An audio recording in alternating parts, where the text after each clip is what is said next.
Hello friends, मैं doctor सुल्तान और आज हम जानने वाले हैं एमएलसी के बारे में। तो एमएलसी क्या है? Medico legal case.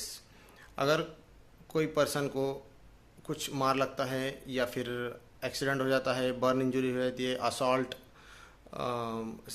रेप, ऐसे कुछ केसेस, या फिर रोड ट्रैफिक एक्सीडेंट है, तो ऐसे केसेस में जब पेशेंट हॉस्पिटल को जाता है तो तब डॉक्टर को वो बताता है कि ऐसा ऐसा इंसिडेंस हुआ। तो ऐसे केसेस में डॉक्टर एमएलसी का रजिस्ट्रेशन करते हैं। मतलब एक रजिस्टर होता है जिसे कहेंगे एमएलसी रजिस्टर, उसमें उसका एंट्री लिया जाता है। और ऐसे कुछ केसेस होते हैं जिसके अंदर डॉक्टर को खुद से लगता है कि इस केस में कुछ तो गड़बड़ है, मतलब इसके अंदर लीगल एस्पेक्ट आ सकता है। तो ऐसे किसी भी केस में डॉक्टर एमएलसी रजिस्टर करा सकता है, एमएलसी की बुक में वो एंट्री करा सकता है। तो जनरली कौन से केसेस है? स्नेक बाइट हो गया, उसमें भी एमएलसी करेंगे।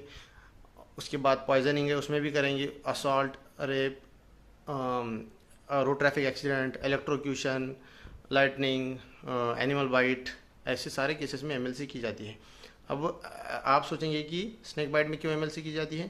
तो इसका भी लीगल एस्पेक्ट हो सकता है। तो ये कि हो सकता है कि किसी ने स्नेक जानबूझकर आंख पर डाला हो। तो ऐसे कुछ अटैचमेंट रहते हैं कि जो हमको लगता है कि जिसमें एमएलसी की ज़रूरत नहीं, पर उसमें एमएलसी की जाती है।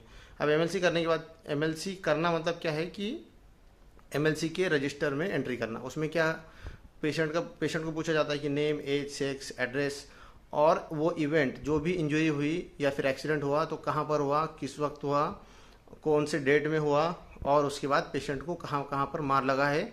लोकल एग्जामिनेशन लिखा जाता है और उस पर पेशेंट का या फिर उसके साथ में जो आया उसका थंब इम्प्रेशन भी लिया जाता है, उसका कॉन्टैक्ट नंबर लिया जाता है। और उसके बाद उस पेशेंट को जो मार लगा है उसके हिसाब से उसे आगे के डिपार्टमेंट में प्राइमरी ट्रीटमेंट देकर रेफ़र किया जाता है। सपोज़ किसी का अगर बोन फ्रैक्चर हुआ है तो जब कैजुअल्टी में जाते हैं तो सीएमओ के पास एमएलसी की जाती है, और उसके बाद प्राइमरीली अगर कुछ ट्रीटमेंट देना है तो सीएमओ ट्रीटमेंट देता है, और उसके बाद वो ऑर्थोपेडिक को रेफ़र करता है, और फर्दर ट्रीटमेंट ऑर्थोपेडिक डॉक्टर्स करते हैं। और इसके बाद इसके बाद सीएमओ का काम होता है कि वो अपने इंस्टीट्यूट के अंदर जो पुलिस चौकी है वहाँ पर इन्फॉर्म करे कि एक ऐसा इंसिडेंस आया है जिसका एमएलसी रजिस्टर हुआ है, और इस एरिया में इस वक्त पर ये इंसिडेंस हुआ है।